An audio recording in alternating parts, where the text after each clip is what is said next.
여러분, 오늘도 주의 말씀이 여러분과 함께하여서 주 예수 그리스도의 능력이 말씀 중에 임하시기를 소망합니다. 아멘. 2021년도의 첫 소망이 여러분 무엇인지 기억나십니까? 잘 기억이 안 나죠. 참 소망을 품고 살아간다는 것이 참 얼마나, 희망을 품는다는 것이 얼마나 소중한지 모릅니다. 희망이 점점 꺾이고 3월달이 되니까 점점 내가 바라던 희망 사라지죠.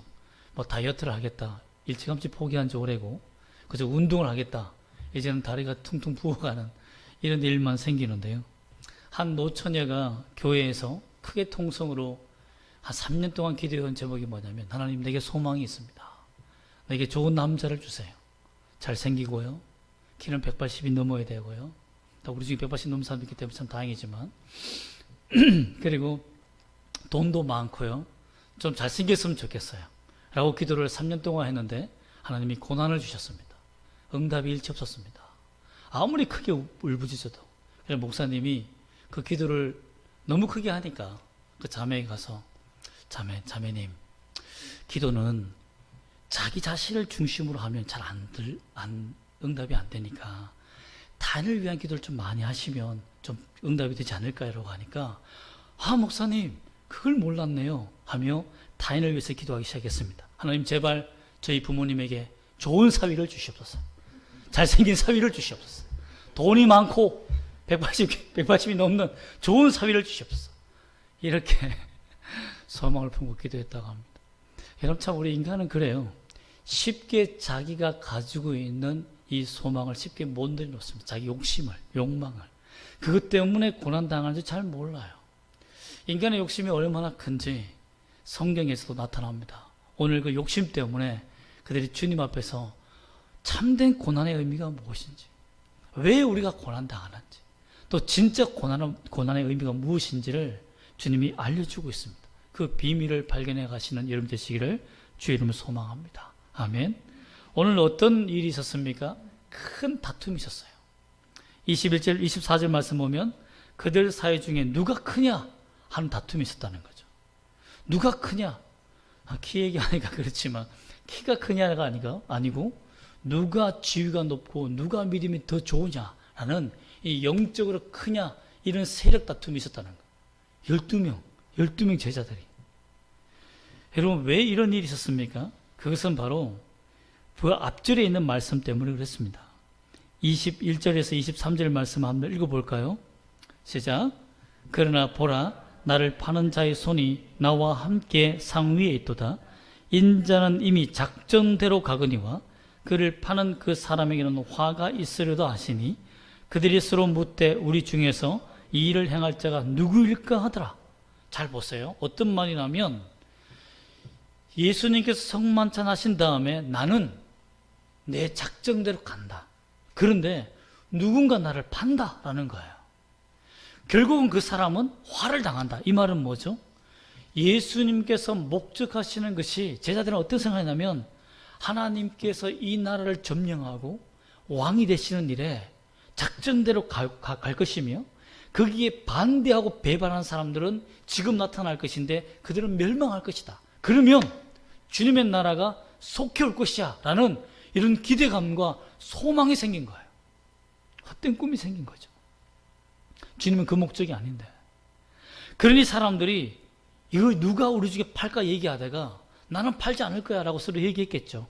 그러다가 주님의 나라가 오면 누가 주님 옆자리에 앉을래? 이런 시비가 붙은 겁니다. 그럼 내가 먼저 앉을 거야. 내가 먼저 앉을 거야. 이런 다툼이 시작됐다는 겁니다. 예수님께서 지금 어떤 일을 하셨냐면요, 세족식을 하시고 섬기는 자가 되어야 된다 라고 하면 베드로는 울었어요. 내 발을 씻길 수 없습니다 라고 할 때 예수님이, 야, 너 안 씻기면 나와 상관없는 자야. 그러면 온몸을 씻어주세요 라고 이렇게 오버액션하는 만큼, 야, 물받을 목욕탕이 없어서 못 씻겠네 이런 것이 아니라, 너는 이미 씻겼으니 씻은 자는 발밖에 씻을 필요가 없다라고 말하며, 회개한 자, 즉 예수 그리스도를 믿은 자는 죄만 씻으면 돼 라고 가르치며 섬기는 자가 되라라고 가르치셨습니다. 이렇게 섬기는 자가 되라고 가르쳐준 바로 직전, 얼마 되지 않아서 성만찬하며 떡을 떼며 이제 우리가 내 몸을 먹어라 내 피를 마시라 하며 이런 거룩한 입장에 있는데 갑자기 싸움이 일어난 거예요. 누가 클 것 같아? 내가 커. 여러분 아무리 여러분 예수님께서 정말 프리젠테이션으로 자기가 직접 몸으로 보여주며 섬기는 것이 뭐다, 하나님의 사랑이 어떤 것이며 어떻게 섬기는 것이다라고 다 보여줘도 그 놀라우신 말씀 앞에 다 울어도 자기 위치와 자기 지위와 자기가 가져야 할 욕심이 눈앞에 딱 오니까 달라져요. 여러분 우리가 말씀 중에 보면 아멘 아멘 하며 감동하며 눈물을 흘릴 때가 있습니다. 또한 뜨거울 때가 있어요. 물론 그때는 참 희박하지만 대부분 졸리고 어려운 잠과의 싸움을 해야 되지만 은혜가 있을 때가 있어요.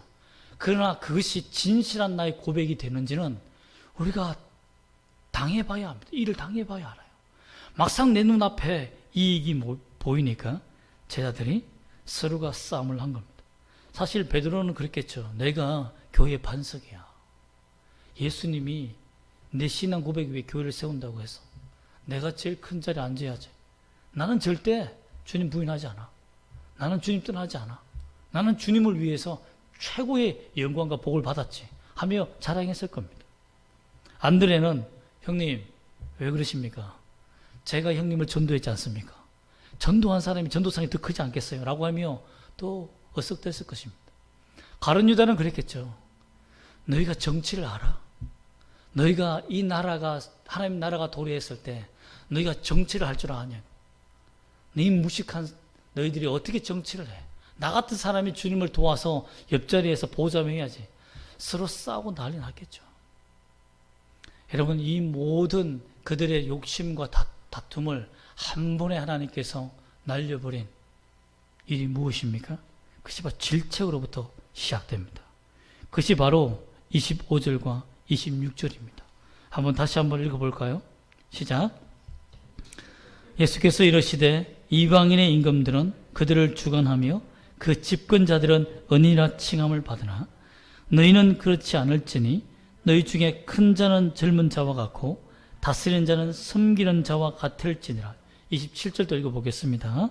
앉아서 먹는 자가 크냐 섬기는 자가 크냐? 앉아서 먹는 자가 아니냐? 그러나 나는 섬기는 자로 너희 중에 있노라. 이 말씀은 너무 쉽죠. 무슨 말씀입니까?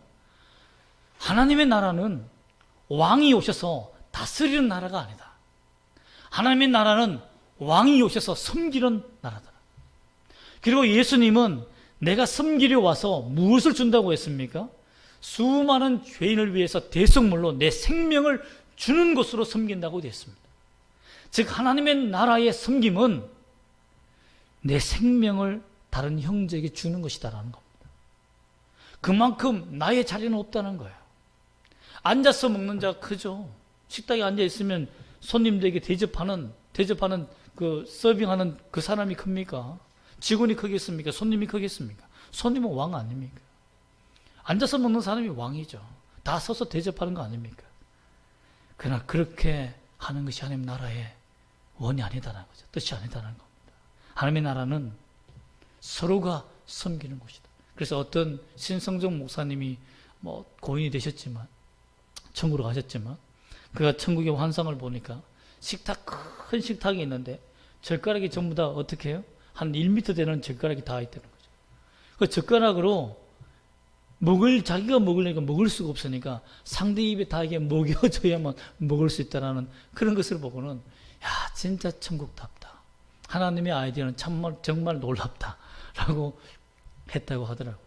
물론 그분의 개인적인 그 간증이지만 우리가 생각하기도 그렇습니다. 천국은 내가 대접받고 천사들 와서 나 수종 들어 먹여 이런 것이 아니라 또 전도 제일 많이 한 사람이 가장 주님 곁에 살면서 막 어시되면서 특권을 누리면서 사는 곳이 아니라 가장 믿음이 강하고 가장 하나님의 능력을 가장 강하게 받았으며 주님을 섬긴 자들이 오히려 가장 낮은 자리에서 섬긴다는 겁니다.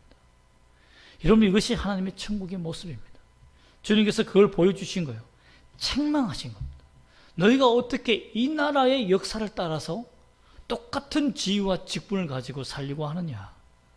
하나님의 나라는 섬기는 자가 되어야 된다. 그러면서 주님이 헛된 소망이 아니라 참된 소망을 주십니다. 왜 그렇습니까? 그들이 가진 소망의 헛된 것 때문에 다툼이 일어나고 정말 고난당하는 것보다 영광을 받는 것을 더 좋아하는 그 세속적인 그 모습을 보이는 것에 주님께서 참 소망이 무엇인지를 알려주십니다. 그것이 무엇이냐면 28절과 29절입니다. 한번 읽어보겠습니다. 시작. 너희는 나의 모든 시험 중에 항상 나와 함께 한 자들인즉 내 아버지께서 나라를 내게 맡긴 것 같이 나도 너에게 맡겨. 여러분, 이 말씀이 무슨 말씀입니까? 모든 시험 중에, 모든 훈련 중에, 예수님의 모든 고난 중에 너희가 함께 있었다는 겁니다. 이것이 귀한 것이다라는 거예요. 이렇게 함께 고난당하며 주님의 복음을 위해서 희생하며 어려움을 당하는 믿음의 길을 가는 자들에게 하나님께서 무엇을 맡긴다고요? 아버지가 내게 맡긴 나라를 맡긴다는 겁니다. 즉 쉽게 예수 믿고 편하게 예수님 교회 다니며 신앙생활하는 사람들은요, 하나님의 모든 시험 중에 참여하지 않은 자들은 하나님의 나라에 들어갈 수가 없습니다. 참된 믿음은 무엇입니까? 예수와 함께 고난당하는 겁니다. 예수의 남은 환난에 참여하는 겁니다. 그것이 참된 믿음입니다. 예수님께서 이렇게 말씀하신 이후에 30절 말씀 보면 너희로 내 나라에 있어 내 상에서 먹고 마시며 또는 보좌에 앉아 이스라엘 12지파를 다스리게 하려 하노라. 잘 보세요. 하나님이 먹는 상에 같이 먹고 하나님이 앉는 보좌에 같이 앉는다.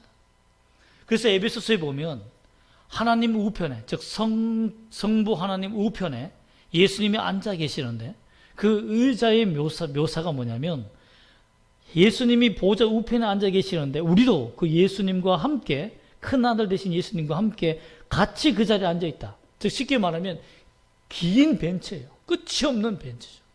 거기에 다 이렇게 앉아 있는 거예요. 누가 높고 낮음이 없다는 거예요. 하나님의 보좌에 다 앉아 계신다는 거예요. 즉 쉽게 말하면 예수님을 믿는 자, 예수님과 고난당하는 자, 환난을 당하는 자, 어려움을 당하며 복음을 위해서 산 자들에게는 하나님이 자기의 보좌를 내어주었다는 겁니다. 그런 영광을 받은 거예요. 어떻게 하나님이 자신의 보좌를 내어줍니까?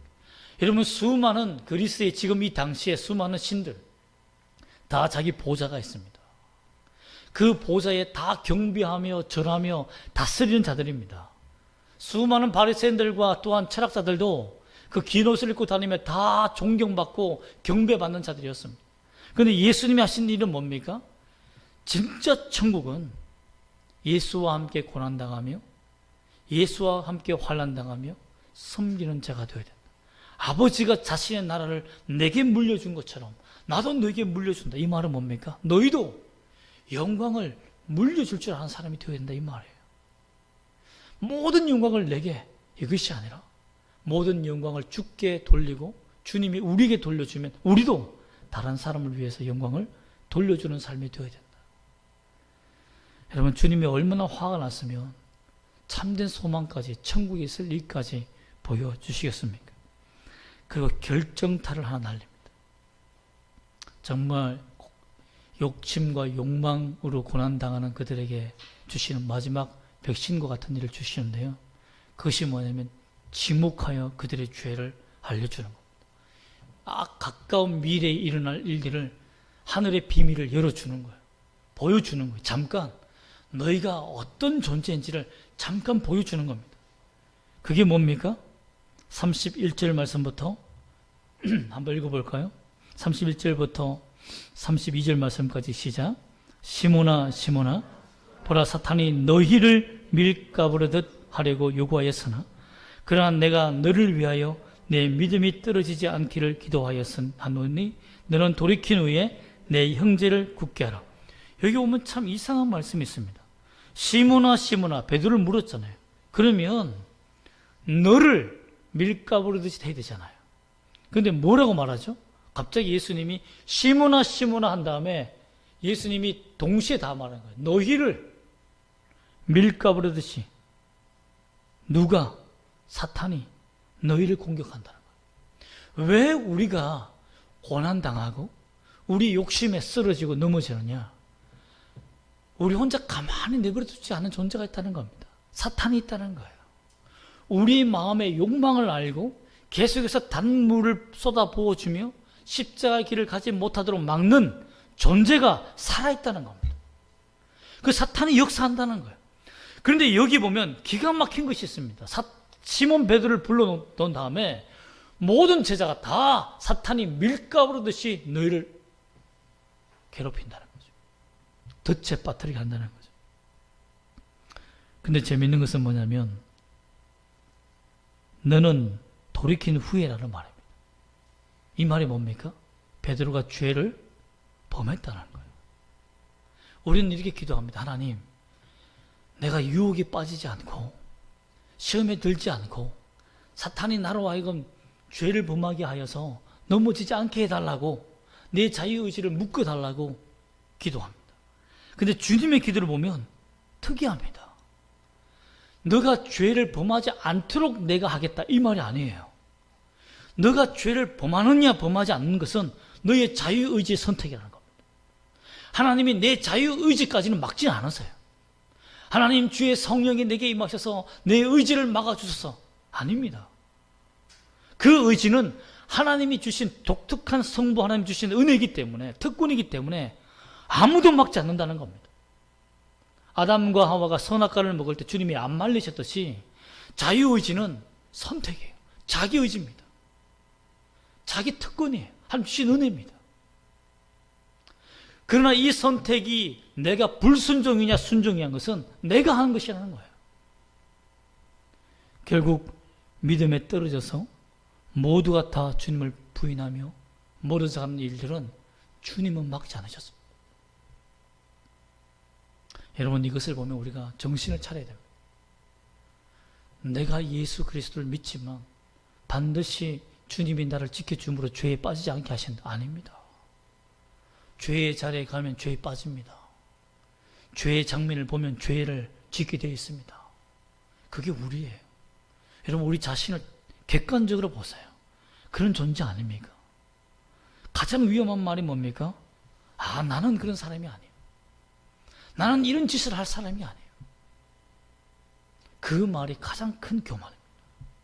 나도 그런 죄에 빠질 수 있어. 나도 그런 죄악을 범할 수 있어. 여러분, 이것이 자기 자신을 잘 아는 말씀입니다. 자기를 객관적으로 보는 말씀이에요. 주님이 우리의 자유의지 선택을 그대로 내버려 두신 이후에 하신 말씀이 뭐냐면, 그러나 믿음이 떨어지지 않도록은 내가 했다. 회개할 수 있는 기회는 주었다는 거예요. 회개할 장면을 만들었다는 거죠. 그러면 너는 돌이킬 것이다. 돌이킨 후에 내 형제들을 굳세게 해라 라고 한 겁니다. 근데 베드로가 뭐라고 말합니까? 33절 한번 다 같이 읽어볼까요? 시작. 그가 말하되 주여 내가 주와 함께 오게도 죽는 데에도 가기를 각오하였나이다. 이것이 우리의 죄악된 모습의 본성입니다. 예수님께 잘 보이려고 내 믿음은 온전하다고 착각하는 거죠. 사탄을 이길 수 있다고 죄의 장소에서 내가 죄를 보면서 죄의 현장에서 나는 충분히 죄를 이길 수 있어 라는 그런 마음으로 가지만 나는 주와 함께 죽을 것이라는 각오를 하지만 사탄이 그렇게 호락호락하지 않다는 겁니다. 그때 예수님께서 베드로에게 정말 아픈 비수를 찌르십니다. 그게 뭡니까? 34절 다시 한번 읽어볼까요? 시작. 이르시되 베드로야 내가 내게 말하노니 오늘 닭 울기 전에 내가 3번 나를 모른다고 부인하리라 하신 베드로의 입을 다물게 하신 너는 그런 존재 아니야. 즉 예수님이 베드로에게 얼마나 귀한 믿음을 고백했겠습니까? 야, 전장에서 우리가 죽으러 가자라고 했을 때 제가 죽겠습니다 라는 그런 병사들을 보고 장군이 그래 정말 뛰어난 용기를 가졌다 이렇게 얘기해야 되는데 주를 위해 죽겠습니다 라고 하니까 웃기지 마라. 넌 날 3번 부인할 거야 하며 사기를 다 떨어뜨려버린 거예요. 왜 그러셨죠? 영적 전쟁은 다르다는 겁니다. 죄를 다룰 때 우리 모습은 달라야 된다는 거죠. 왜 우리가 고난당한 줄 아십니까? 너무 과신합니다. 내 자신의 믿음을 너무 과신해요. 기도하지 않고도 하루를 걷더니 넘어가 삽니다. 왜? 뭐 하루쯤 기도 안 해도 내 믿음 정도는 충분히 그 다음 날을 견딜 수 있어 라는 생각이 있는 거예요. 사무엘이 뭐라고 했습니까? 내가 기도를 쉬지 않는 하루를 그런 죄를 범하지 않기를 하나님께 작정했다. 죄라고 말하고 있어요. 근데 우리는 그런 마음이 없습니다. 하나님 없이도 잘 살 수 있다는 생각이 어느 순간부터 자꾸 들어오는 거예요. 진실하게 하나님께 예배하지 않아도 뭐 다음날 예배 드리면 되지. 그 한순간에 사탄은 우리의 방어막을 뚫고 들어옵니다. 여러분, 제가 이 아마존에서 책을 다운로드 받아서 킨들북에다가 이렇게 넣습니다. 일반 책으로 주문받으면 뭐 2주가 걸리기도 하고요. 또한 그 책을 받기 비싸기도 하고요. 그러나 킨들북이란 전자북을 받으면 굉장히 싼 값에 옵니다. 2만 원짜리도 5천 원, 6천 원 이렇게밖에 안 해요. 굉장히 싸잖아요. 그래서 이 컴퓨터나 킨들북에 넣고 봅니다. 그런데 제가 거기에서 방심한 게 뭐냐면, 해커들이 아마존 사이트에다가 딕셔너리 전자사전을 올려놓고, 해킹 사이트를 올려놓고 킨들북을 다운받는 사람들만 해킹했던 거예요. 제가 거기에 걸려서요 엄청나게 손해를 봤습니다. 제가 그 원인을 알았어요. 어떻게 했는지 싶어서 저도 컴퓨터를 조금 하잖아요. 그래서 알아봤더니 그 해커들이 전자책을 구입해서 받는 사람들이 보안이 약하다는 거, 와이파이로 전송되는 그 부분은 보안이 잘 안 걸려 있으니까 그냥 들어온 거예요. 다른 데는 전부 다 투웨이 방식으로 내가 결제를 하기 전에 반드시 핸드폰으로 문자가 옵니다. 이 번호를 넣어야 보안카드를 넣고 하라고 돼 있는데 거기는 그게 안 된 거예요. 나는 왜 이렇게 해킹이 됐나 안 방심하고 있었죠. 마음껏 했는데 그 보안을 약하게 했더니 해킹이 된 거예요. 여러분, 우리가 믿음으로 살아갈 때 그런 생각을 합니다. 잠깐 괜찮겠지, 이 정도는 괜찮을 거야 라는 생각 속에 순식간에 들어오면요 전부 다 빼내갑니다. 우리 믿음 엉망진창 다 됩니다. 사탄이 그랬습니다. 우리를 뚫고 들어오기 위해서 밀가부르듯이 짓밟으며 틈을 만들려고 노력합니다. 이런 존재가 있다는 것을 안다면 우리가 절대 우리를 과신해서는 안 된다는 것입니다. 베드로는 하나님 앞에 그래도 은혜를 받았습니다. 내가 너를 위해서 기도한다. 주님은 우리를 위해서 기도하시는 분이라는 것을 알려줍니다. 주님이 십자가에 못 박혀 돌아가실 때까지 베드로를 위해서 하나님이 얼마나 많은 기도를 했습니까? 그가 마지막 닭 2번 울기 전에 3번 부인할 때에도, 마지막 3번 부인할 때 혹시나 내가 너를 위해서 기도하고 회개하는 것을 잊어버렸을까봐 주님이 맹 맞고 있는 도중에서도 어떻게 하셨습니까? 고개를 들어 베드로를 보았다고 되어 있어요. 보았다고 되어 있어요. 그 죄인의 길에 선 베드로를 돌이키기 위해 주님은 우리를 향하여서 십자가에서 어떤 마취약도 마시지 않고 그 죄를 감당하신 분이고, 우리가 죄에 빠졌을 때에 우리의 연약함을 아시기 때문에 충분히 도울 수 있는 분으로 오신다는 것을 믿으시길 바랍니다. 그러나 절대 우리가 교만해서는 안 될 것입니다. 참 트로트를 보니까 요즘 테스형, 소크라테스를 형으로 부르더라고요. 그런 노래가 하는 사람이 있는데, 그 소크라테스가 한 말이 뭡니까? 너 자신을 알라잖아요. 그도 소크라테스가 한 말이 아니죠. 어떤 사람이 비문에 그냥 너 자신을 알라 써놓은 곳에, 철학자는 철학자인가 봐요. 그 문구를 보고는 이것이 우리 학파의, 우리 철학자들의 사명으로 삼자. 나 자신을 아는 것이 얼마나 중요한지를 깨달았던 것처럼 우리도 주님 앞에서 우리가 얼마나 연약한 존재인지를 아는 것부터 시작하는 것이 영적 기초의 시작입니다. 여러분, 권투를 하시는 분도 아시겠지만 초보자 권투 선수들은 뭐부터 하죠? 권투를 잘 못하는 사람들은요 큰 스윙부터 날립니다. 내가 한 방에 너를 보내주리라 하며 큰 스윙을 해요. 그런데 권투를 잘하는 사람들은 어떻게 합니까? 아마추어 하는 사람들은 잼만 날립니다. 그리고 피해요. 왜 그렇습니까? 오랫동안 체력을 보존하기 위해서죠. 그리고 크게 스윙을 휘둘리면 뭐 균형을 잡을 수가 없잖아요. 빗맞거나 아니면 뭐 헛스윙 하게 되면 그 자세에서 잽 한 대 맞으면, 어퍼컷 한 대 맞으면 그냥 바로 나가 떨어지지 않겠습니까? 이처럼 선수들도요, 자기 자신의 이런 약점을 알기 때문에 오랫동안 싸움을 하기 위해서는 아주 조심스럽게 자기 자신의 체력을 키우며 줄넘기부터 합니다. 우리 정준희 목사님 말 들어보니까 권투하면 막 이렇게 때리고 막 하는 거 스트레스 풀리겠냐 하니까 아닙니다, 목사님. 줄넘기만 뛰어요. 이렇게 하더라고요. 기초 체력이 필요하다는 거예요. 우리가 영적으로 성숙하고 성장하기 위해서 가장 필요한 것이 무엇입니까? 영적 기초 체력을 세우는 겁니다. 그게 뭘까요? 기도입니다. 기도입니다. 주님 앞에 엎드리는 거예요. 예수님께서 40일 동안 기도하시고 성령의 인도함을 따라 첫 사역을 하십니다. 예수님이 가장 첫 사역의 첫 발걸음을 그냥 하시지 않으셨어요.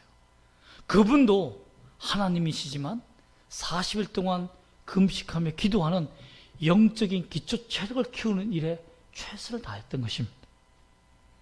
사탄이 얼마나 간사하게 말합니까? 당신이 진짜 그 능력이 40일 동안 기도했으니까 진짜 능력 있는 거 맞아?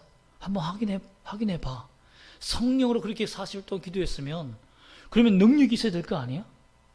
돌을 떡으로 한번 만들어봐. 능력이 받았는지 시험해봅니다. 참 저도 그런 실수를 많이 하는데요. 성령의 능력을 많이 있었던 전도사 때들은요, 무조건 귀신 들린 사람이 있으면 내가 치유하려고 막 하다가 한번 큰 사고 친 적이 있습니다. 참 이것이 우리 교만해요. 넘어지게 하는 교만. 근데 주님은 그 능력이 있어도 사용하지 않으셨습니다. 말씀으로 사탄을 대적했어요. 나의 이런 과장된 능력을 자랑하기 위해서 능력이 있다고 능력을 마음대로 자랑하는 이런 오리를 범하지 않은 거죠. 주님도 자기 자신을 자랑한 겁니다. 이건 내 능력이 아니다. 주님 뜻대로, 하나님 아버지 뜻대로 사용하시는 것이지 내 것이 아니라는 것을 알았다는 겁니다.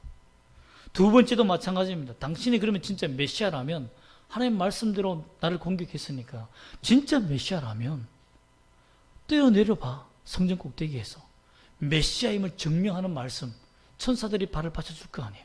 진짜 너 메시아 맞아? 메시아 맞는지 확인해봐. 그때도 주님은 하나님 말씀으로 사탄을 물리쳤습니다. 마지막에 그가 어떻게 합니까? 진짜 전쟁 없이, 어떤 고난 없이 이 세상 다 줄게. 하나님께서 잠시 내게 맡겨준 것이지만 공짜로 줄 수 없으니 내게 감사단 절만 해봐. 감사하는 인사해봐. 사탄에게 경배 인사죠. 사탄이 뭐 이렇게 했겠습니까? 내가 신이니까 나한테 경배라고 했겠습니까? 성경에 그래 나와 있겠지만 사탄의 계략이 얼마나 간사하겠습니까? 우리에게 접근할 때는요, 우리의 가장 약한 부분, 가장 연약한 부분을 건드리는 거죠.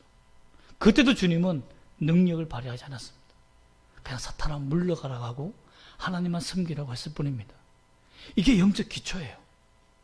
다시 요약하자면 하나님 앞에 기도하는 것이 우리가 사는 길이고, 두 번째는 주의 말씀을 통하여서 영적 전쟁을 하는 것입니다. 나를 과신해서는 안 됩니다. 여러분, 저도 이 말씀 앞에 무릎 꿇기를 원합니다. 어떤 인간도 자기를 과신해서는 안 됩니다. 나는 이런 죄를 범하지 않는 사람이야. 나는 절대 이런 죄를 범하지 않는 사람이야. 라고 말하는 그 순간 우리는 타락하고 맙니다. 오늘 여러분에게 여러분이 당하는 고난을 이길 수 있는 방법은 무엇입니까? 내 자신을 아는 겁니다. 주님 앞에 엎드리는 것입니다.